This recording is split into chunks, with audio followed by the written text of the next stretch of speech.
તો આજે શ્રાવણ મહિનાનો પહેલો દિવસ છે. આજથી શ્રાવણ મહિનો શરૂઆત થઈ ગઈ. હવે મહાદેવની પૂજા કરી લીધી.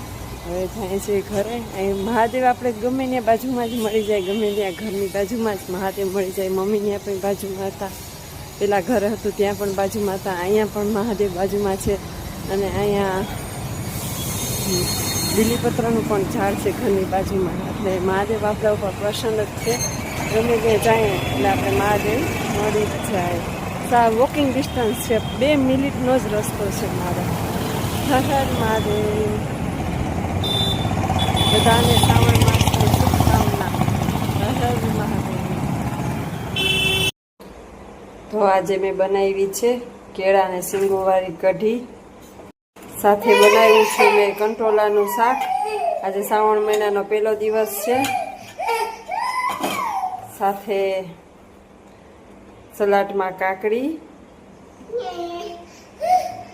રોટલી.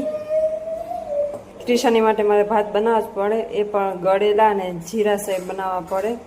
એને બાસમતી ને છૂટા ભાત નથી ડાયજેસ્ટ થતા, એટલે એનામાં આ મેં આજે નવી જાતની કઢી બનાવી છે, કેળા અને સિંગુવાળી. અને આ કંટોલાનું શાક છે. તો ચાલો બધા જમવા માટે